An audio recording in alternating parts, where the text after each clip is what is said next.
What's up, everybody? Welcome to Make Things Tiny. My name is Mick, and today we're talking about tiny houses, grief, loss, and being an empty nester.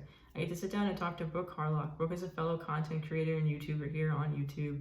Wonderful, fantastic human. They're going to share a little bit about their story and how they ended up in a tiny house and how it sort of helped them in their grieving process. So without saying too much more, we're going to jump into this conversation. Before I do, I just want to say if you're new to the channel, please do take the time to hit subscribe. There's a button at the bottom of your screen. Tap that button so that you are a part of the community. I'm trying to create a community here of people who love tiny houses, all things tiny. I'm just going to be a resource for all of y'all and talk about things that relate to tiny houses and have some really great people on the channel. So please take time to hit subscribe. It helps me out, it helps the channel grow, it helps the community grow.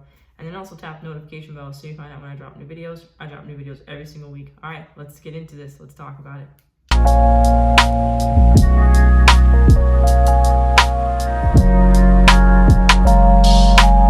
So today I am here with Brooke. Brooke is the creator of Grief Sucks with Brooke Harlock here on YouTube. So another fellow content creator. Thank you so much for being on the channel, Brooke. I'm super excited to chat with you.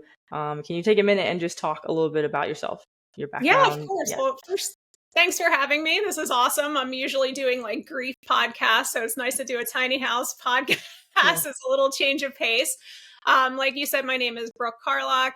I am a full-time 8th grade English teacher, so that's like my real job. And then I am also an author. And like you said, I have a YouTube channel and a podcast. And yeah, that's kind of me. Yeah, it sounds like you're doing a lot. That's pretty cool. Yeah, How did there's a you? lot going on, and you'll Yeah. hear. I'm sure you're going to ask me in a second, but yeah, you'll kind of hear how that all came about. So. Yeah. Well, for those who are not familiar with your channel on YouTube, what's sort of like the main focus of your YouTube channel? So it is called Grief Sucks with Brooke Carlock, and it arose out of a really depressing situation. Basically, my story was I'm just a normal person that kind of had extraordinarily bad things happen. So there was an 18-month period of time in which I lost my dad, who died of a heart attack. My mom overdosed on pills and alcohol on the day of my dad's funeral. My mom died of pancreatic cancer. And then the worst of all, my beautiful 10-year-old daughter, Libby, died in a car accident. My son, my 18-year-old son, Max, was driving the car when she died. And that just completely rocked my world. So I didn't even have the chance to grieve like any of my other losses. And then losing my daughter just sort of eclipsed all of it. And as you can imagine, just, completely overwhelmed me for a while.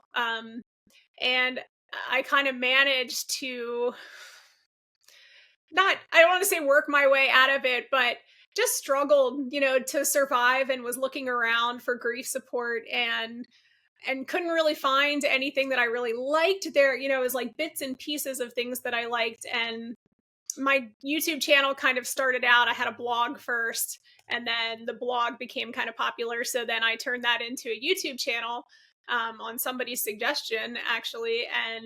And people just sort of seem to respond. So my channel is kind of a mix of um, me talking about my own grief experiences, and then also I've become a certified grief educator and taken a bunch of courses and stuff to get certified. So it's also like a grief education channel as well. But the whole goal is to help people with their grief and just be really raw and open and honest about what grief is really like. And I find that people just sort of appreciate feeling like they're not alone and that they're not crazy. I don't sugarcoat anything. I like to try to provide people hope, but without the platitudes that you get in a lot of grief stuff. So yeah, that's the nutshell of my channel. I think that makes a lot of sense. And I mean, first and foremost, I'm sorry for all of your losses. That is a ton to go through. I Yeah. think for anyone under all of those different circumstances over that period of time, it is really great that you've found a way to sort of create a support group around a topic that a lot of people are really uncomfortable with.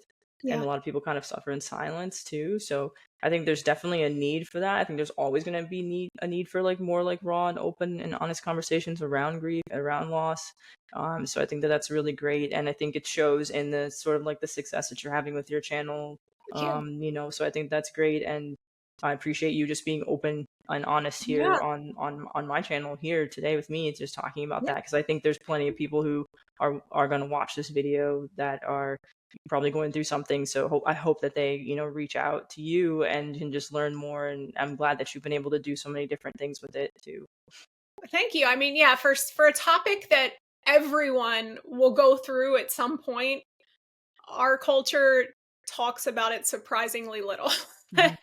There's kind of this perception that like you grieve for a certain amount of time and then you move on, and it doesn't work that way. So Yeah, like I feel like people like they say sorry for your loss and then they just keep saying it over and over again, and then eventually yes. like that dismit like goes away and then you don't really have anything left. And like I think people don't want to talk about it because, and I think they say it's because they don't want to make you uncomfortable, but it's really about them. Right. Like it really is about Because like they don't know making what to say. them Yeah, feel which is better. totally normal. But Mhm. yeah, Yeah. it's just normalizing. I'm all about normalizing all of the weirdness that comes along with Yeah. grief. I think that's great. I think Thank it's you. fantastic. And I noticed that you have a book coming out soon. Do you mind like talking a little bit about that? Like definitely want to give you a No. chance to say a little bit about it. Yeah, yeah, I would love to. Thanks for mentioning it. That's awesome. Yeah. Yeah, so it's called Grief Sucks, But Your Life Doesn't Have to. I even have coffee. Woo. Sweet. There it is. Cool. Grief sucks, but your life doesn't have to.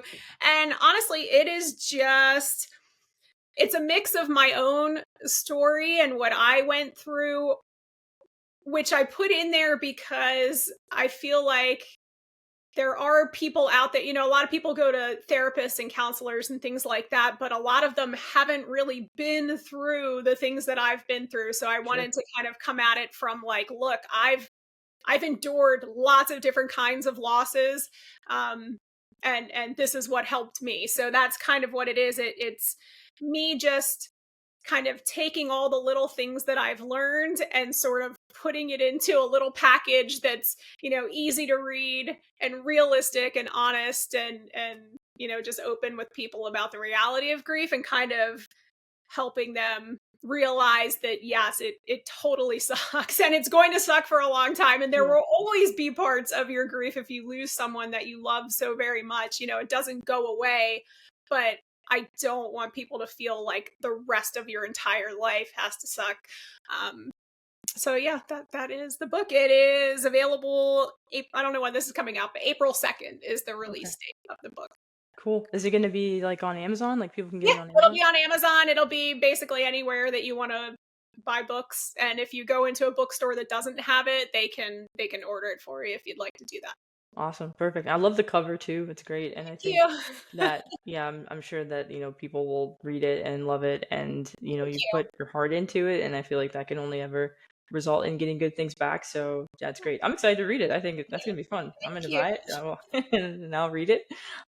Yeah. So, how did you get interested in tiny homes then? Like, I know that like, it's like, kind of tied to some of your experience and what you Yeah. do on the channel too. But yeah, I feel like a lot of people are gonna like look at the title description for this Yeah. video and be like, how do tiny homes connect to like grief and loss? But yeah. Honestly, yeah, it totally does. I'm sure like a lot of people that watch your channel, I have always been interested ever since they became popular. I watched the HGTV shows. Mhm. I watched every single episode of Tiny House Nation, and it was kind of just like, oh my gosh, I would love to do that. But the whole time that I was watching those shows, I was a married mom with 3 kids, and it just was like, it seemed an impossibility. It was like, oh, that'd be nice maybe to, vacation in one or something like that. But I never thought that I would actually have a tiny house. And then after it was all of those losses, after going through all of those losses, um, just really experiencing a complete life shift. I mean, I went in a period of 18 months, I lost my daughter. So, and my 2 sons were older. They were 18, and one was graduating from college, and one was graduating from high school. And I ended up getting divorced not long after my daughter died. But that it was a good thing, not a bad thing. But it was just my whole life situation changed. So I went from having a bunch of kids and a husband and just being, a suburban mom to basically looking at being alone, because my sons were moving out. So I just kind of looked around like, what in the heck do I do now? And the house that I lived in at the time was a beautiful, I love like historical stuff. So it was a beautiful 5-bedroom house, that I thought was going to be my forever house when I Mm-hmm. bought it. And I love decorating stuff. So I put so much time and energy into fixing it up and making it beautiful. And I was sad to sell it, but honestly, it just wasn't realistic at that point because it was just me. It was just me in a 5-bedroom house looking around like, where did everyone go? and Yeah. and it didn't make financial sense for me to try to keep it. So yeah, that was what I really started looking into. Okay, where do I want to go from here? And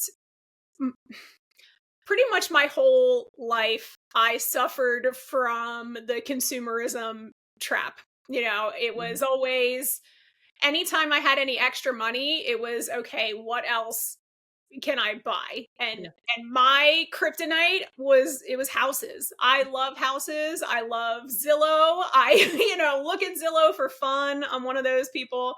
And so every time I could, it was like our family upgraded to Okay. nicer and nicer houses.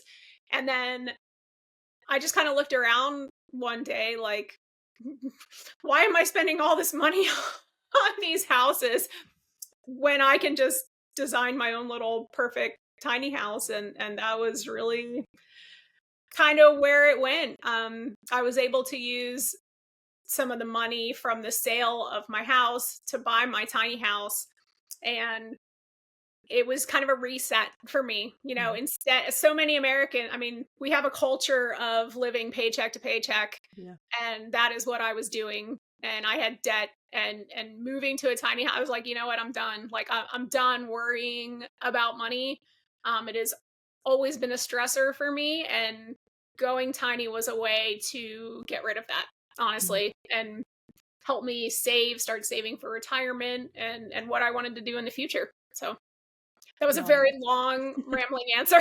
No, I think that's awesome. I think like it really does show that like I think it's kind of like embodies like the movement in general. Like I do think that you touched on a lot of really important topics like getting out of debt, not Yeah, living paycheck to paycheck. Like our houses do keep getting bigger and bigger, like the square footage on average. I think it just keeps growing. And like we don't need 3,000 square foot houses. I actually saw an episode on TV the other day where a couple was looking at a 10,000 square foot house and it was just two of them. And I was like, why? What do you need 10,000 square feet for? So I think the fact that even though again, I think that the theme of turning something, or at least finding a way to find hope after a mhm, tragedy, I think that's coming through like on your channel, period, and everything we talk about, but definitely with your story with the tiny house too, just being like life sort of like threw you several sort of curveballs for yeah, lack of a better term, and you've found a way to sort of like make sense of it all in a way that allowed you to feel like a little more free, because I think that's kind of the best thing that you can do is just look inward when stuff like that happens, things that we don't understand, and like try to figure out, okay, well, is there a way that I can make some change in my life that will help me in the healing process. yeah. So I think that that makes sense. I agree. I think and I think this is a common thing, honestly, for people who start looking tiny. If you have a life event, like a big life event that Mhm. happens, I mean, I happen to have several at once, but Yeah. you know, a big loss or a job change or a divorce, Mhm. or for me, it was, becoming an empty nester. These big life shifts, I think, for me anyway, what it did was kind of forced me to examine what was important Yeah. in my life. Like, what do I really care about? Who am I trying to impress Mhm. with these big houses Yeah. that are it's just more to clean? Yeah. Why? once you lose a child, honestly, it's like nothing else is really important. Nothing else really matters at that point. And it was just like, you know what? This is not, there are things that are a lot less important. So, yeah, I think kind of that shift in priorities. And I do see a lot of people moving towards that where we're just kind of looking around Mhm. like, what are we working so hard for Right. and like accumulating all of this crap for? When that's really not what's important at Mhm. all. So, Yeah. yeah, No, it's true. I think the pandemic is probably another example that caused a lot of people to exactly. make some changes. I know that my life is definitely different than it would have been if it had never happened. Like, I Yeah, think it did force me to think about things and do things differently. agreed. So that makes sense. And I feel like also with like empty nesters, that's something that you talk about a bit as well. I think that Mhm. that's another group that is, traditionally would I don't know what like the traditional route would be for an empty nester normally, but Yeah. I mean like some people try to keep their house, and then just like live in the big house and like just sort of like try to figure out like what to do with all the space. Yeah. Do you think like what's like an advantage of being like an empty nester and like living in a tiny house for like someone else that's like considering this a Well, similar path? sure, I can talk. I mean, personally for me, the expense was a huge thing. Hmm. Like you said, being able to pay off the debt, just kind of looking at my finances and looking, I think, being an empty nester and thinking about retirement kind of go hand in hand. Sure. Um, and I just kind of looked at my bank account like, okay, what I'm doing now is not going to get me to a healthy retirement. So a lot of it was financial. I think there are great financial benefits. I think there are huge, I mean, if you care at all about the environment, there's definitely huge environmental benefits. Hmm. Um, just as we get older, it's a lot harder to take care of things. Yeah. You don't really want to spend your entire weekend taking care of an acre size lawn like I used to have in my house. And I just happened to luck out that I lived very close to a tiny house community and was able to move in there. And it is like a one stop shop. Like I really don't have to do anything outside. It was actually the neighborhood where I live. It used to be a campground and then Okay. was converted into a tiny home community. So, I have trees everywhere, but there's a maintenance person. I don't have to mow anything. And I especially love the fact that all of my bills are kind of rolled into one. So I really just kind of make the lot payment and then, my internet and electric and water and everything is all included in that one payment. And it just made everything so much easier, like just financially and then upkeep wise. So, I mean, I think that those are two things that any empty nester would find beneficial Hmm. in my opinion. But specifically, that's kind of why I looked at tiny. So just talking about like downsizing and being an empty nester, that makes complete sense too. I think that a lot of people, at least for those of us who are younger generations too, just kind of thinking like, how will we retire? And that's not really something that is feasible in the traditional sense where you just work a job for, 30 years and then you get a nice social security check and you're good to go. So I think that, I appreciate you just being honest about just sort of your whole process because I think that some people wouldn't think you would end up in a tiny house when you're older. Like I think people think like Right. stay in the big place or go to Florida and get some like really expensive, really nice resort style place. But Yeah, you'd be yeah, surprised. I was surprised. I thought, yeah. I'm like a single middle aged woman, and I'm like, I'm not going to be the only person in this neighborhood. But it is the community I live in has a bunch of empty nest people, honestly, and it's kind of nice. I mean, it seems to be a thing people are figuring out, which is awesome. Mhm. Yeah. Yeah. Can you talk a little bit about the design for your tiny house? Like what were you thinking of when you especially since you downsized, like what were you thinking of in terms of how much space you need? Like what did you end up going with? Like who's Sure. the builder if you're comfortable saying it, that sort of thing? Yeah, absolutely. So, the community that I live in is called Tiny Estates, and it's in Elizabethtown, Pennsylvania. And I had known about the community and been interested in the community. And then they kind of switched over from people being able to bring in tiny houses from anywhere to actually having just one company that provides the tiny houses. So like anybody who moves into this community now typically purchases from the company, and the company is called Atomic Tiny Homes. Okay, yeah, I've heard of them. Yeah, and then they're partnered with a group called Endeavor, and basically they're all about just making um just very well built tiny houses, and they're opening up communities kind of all over at this moment. When I was specifically looking for mine, they have a couple different models. So I kind of went online and looked at the different models and knew things that I particularly wanted in mine, which was nice because I had it built. So it kind of starts with, they give you the framework, they give you the different things to choose from. And then I was Mhm. able to kind of tweak little things here and there. So specifically for me, what I knew I wanted was I wanted a larger kitchen because I love to cook. So I wanted to make sure I had enough counter space and that I had, all the appliances that I needed. Yeah. And then my other thing was that I didn't want a loft because, like I said, Okay. this would be important for for people who are empty nesters, because I could not imagine, climbing up and down a ladder every time I had to go to the bathroom in the middle of the night. So my big thing was really wanting a bedroom where it was a full size bedroom and I didn't have to go up a ladder. And that is what I got. So mine's a 36-foot gooseneck. I also really, really like the gooseneck design. If you don't know, it's like, I don't know how you explain the gooseneck, but it's basically like Yeah. like it's kind of cut out. But then because I'm not moving mine anytime soon, I was able to build a storage area underneath Oh, where cool. the gooseneck is, and that has been great. I love having that extra storage area down. It's almost like having a garage kind of Mhm. underneath the gooseneck, which is awesome.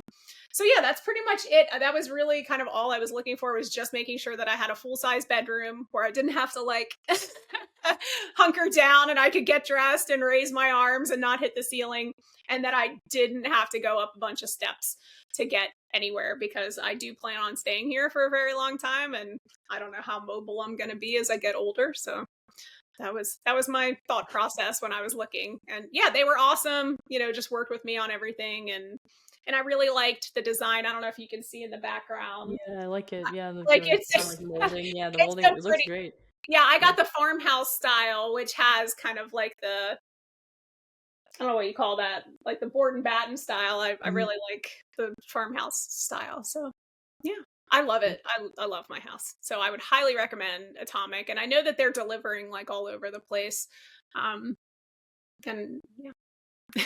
That's great. It's good to know like who you got your tiny house through so that you kind of best you vetted them obviously and you trust them. So that's just great to give people another option because there are so many out there to choose from. It's hard to sort of sift through and know like who's a good option. But someone might watch this video and be like, oh, Brooke used Atomic Tiny Homes. I'll go check out Atomic Tiny Homes. So that's great. And 36 feet is like plenty. Like it's huge. Like it's great. I think that Yeah. and the gooseneck with the storage and not getting a loft is a good suggestion to give to people too if they are considering like mobility things because Yep. it's either going to be a ladder or it's going to be the stairs with the storage underneath, and that just might not be everybody's sort of like cup of tea. So I think that's really good advice and sort of like to give people that sort of side of it too. Yeah. Less is more. Less can be Well, I more. love it that they're kind of custom. You can kind of make it Mhm. whatever you want it to be, which is a Yeah, great, factor to think about. yeah. Well, I just have one last question for you. I was wondering, like, what advice would you give to an empty nester that's looking to downsize, with Oh given my everything that you've learned? goodness. um okay, well, one, getting rid of stuff is really hard. That was probably the hardest part, because I had a 5-bedroom house and I was taking a 5-bedroom house worth of stuff and trying to figure out what in the heck to fit in a tiny house. And that was not an easy feat. And I did not want to pay for storage. So I was kind of determined to just really narrow things down. Um, so my advice is kind of be ruthless with what you get rid of. And really, I really just had to take a hard look at what am I actually going to use, you know, and I just, anything, I think that's the minimalist that, I Yeah. watched all these minimalism and decluttering channels and things like that, and just Yeah. really got into it. I just kind of embraced it. And I don't know if have you heard of Swedish death cleaning? No. No. Not Okay. So very. Swedish death cleaning, this is great. Great tip for empty nesters who are thinking about going tiny, or any empty nester, honestly. So Swedish death cleaning is this movement where, I'm assuming it's in Sweden, they kind of have this thing where as they reach a certain age where they're getting older, they go through all of their belongings and figure out what their children will actually want and what they want, and they basically go through, as though, as depressing as it sounds, as though they're going to die, and like, what do I need to keep and what can I get rid of? And everyone that does that seems so amazing. I kind of did a version of that where I went to my kids, and crap that I had been saving, thinking like, oh, my kids will want to use this someday, or I'll pass this down. They were like, Mom, we don't care. Like, we don't want that. And so it was just, yeah, just being ruthless and just getting rid of a bunch of stuff. It forced me to like digitize a lot of my old stuff and take pictures of things to keep instead of actually keeping the physical products. Um, if you're looking into this, I highly recommend The Minimalists and then The Minimal Mom on YouTube. Also, awesome places to get started if you need ideas for downsizing and getting rid of stuff. But I can tell you, it is so freeing just getting rid of all of that crap that I kept lugging from house to house to house every time I moved, and I would never look in the bins and boxes. And I finally was just like, I can't take it. I can't, it just literally will not fit. So I have to get rid of it. It's super freeing. And you have so much less stuff to take care of and dust and worry about. And you just kind of figure out what's important. I didn't throw away everything. I definitely still have photo albums and things that are important to me. And I just made sure that I had, the area under the gooseneck that I could put those things. But I got rid of so much stuff. And instead of being sad about it, I was excited about it. It was almost like a new beginning. So yeah, try that. I guess that would be my advice. The other advice I would give you, I think I lucked out because I had the tiny house community so close to where I was already living. Um, just from researching it, I think one of the hardest parts about going tiny is just figuring out all the rules and regulations with the land and where you can put them and that kind of stuff, and like hooking up to utilities.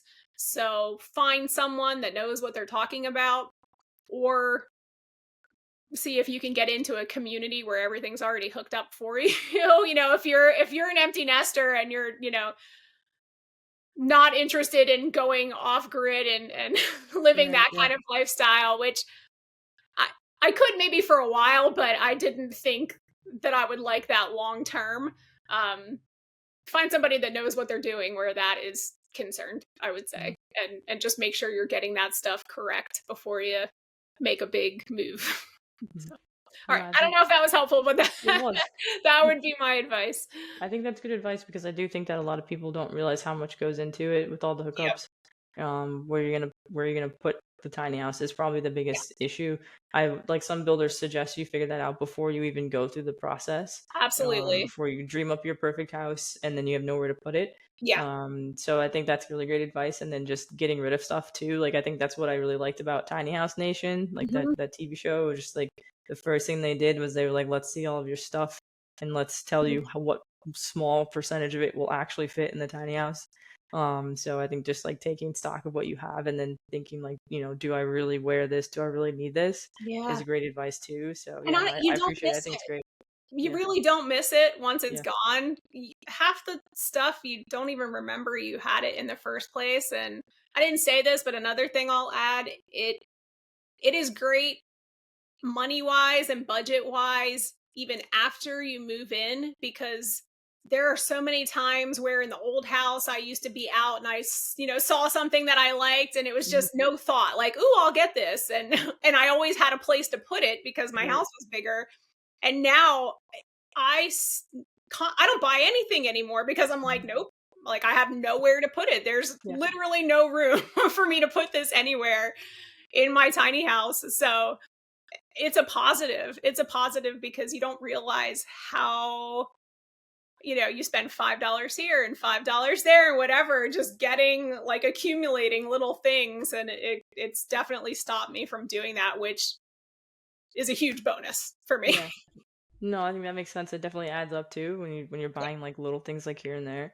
Yep. So I think that's great. I think that's another thing. Just like there's just so many positive benefits of like going tiny too. So I think you've touched on so many of them today in this conversation. So I feel like it's gonna be. I feel like it's just like someone watching is gonna be really encouraged by your story, but then also just giving really practical advice. And I think that's great that you've had such a positive experience in such a short period of time too. So I think that's really great. Definitely one of the best decisions I have ever made. So I Yeah. highly encourage tiny living. I have loved it.